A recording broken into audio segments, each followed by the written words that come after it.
स्वागत है आपका एक बार फिर से भारत समाचार के हमारे इस खास कार्यक्रम में जो आधारित है कानाफूसी गपशप और चर्चाओं पर। तो कई सारी रोचक खबरें हैं, चलिए शुरू करते हैं पावर सेंटर।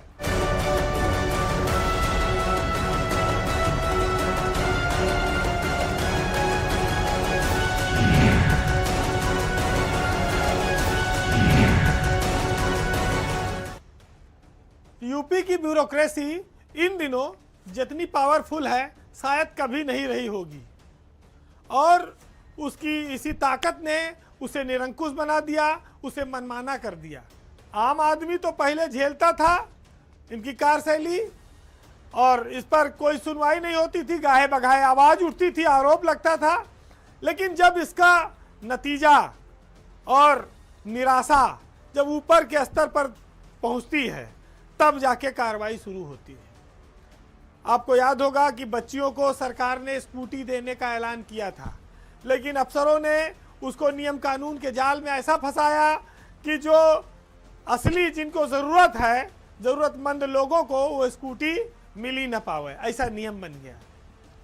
राज्यपाल ने जब ब्यूरोक्रेसी की इस कार्यशैली की आलोचना की तो उत्तर प्रदेश के मंत्री असीम अरुण ने भी हिम्मत दिखाई और उन्होंने ब्यूरोक्रेसी में जो अड़ंगेबाजी है, लाल फीताशाही है, उसको लेकर खरी खरी आलोचना की और कहा ये स्टील फ्रेम अब किसी काम का नहीं रहा है।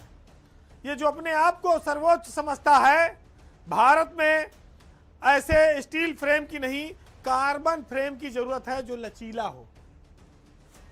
ब्यूरोक्रेसी से तात्पर्य सिर्फ यहां आईएएस अफसरों से है, क्योंकि पॉलिसी निर्माण के जो उनके तरीके हैं वो कटघरे में खड़े होते हैं और इसकी वजह से प्रदेश की एक बेहद लोकप्रिय योजना अमली जामा नहीं पहन पाई थी।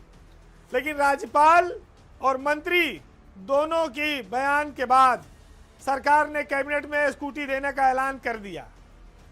इस विभाग के मंत्री हैं योगेंद्र उपाध्याय और प्रमुख सचिव हैं एमपी अग्रवाल। तो आप देखिए कि जब इस प्रदेश का सबसे बड़ा व्यक्ति राज्यपाल ये कहा है कि सरकारी तंत्र में अफसरों ने जंग लगा दिया है, ना वो एक साल तक इसको पूछा, ना नियमावली बनाई, और जब बनाई तो ऐसी बनाई कि शहर के बच्चे पावें, जिनको जरूरत है वो गांव के बच्चे नहीं पा सकते।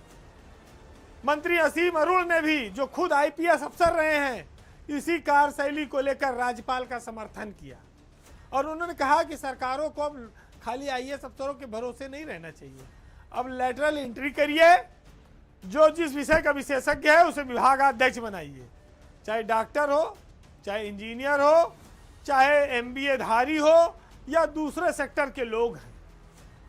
खाली ये कि ये आईएएस है यही सारे फैसले सही करेंगे, ये जरूरी नहीं है। इस प्रदेश की जो पहचान है, जो आधुनिक भारत के विकसित भारत की पहचान है, वो सिर्फ कुछ स्टार अधिकारियों के भरोसे नहीं रहनी चाहिए, बल्कि उसके लिए एक मजबूत सिस्टम बनाया जाए और जिसमें दक्ष लोग रखे जाएं।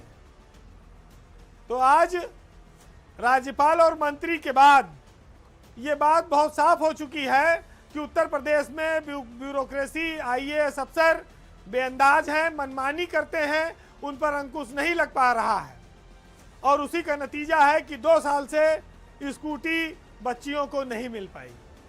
मुख्यमंत्री ने इस मामले का संज्ञान लिया और कैबिनेट में पास करके अब स्कूटी वितरण की तैयारी हो गई है।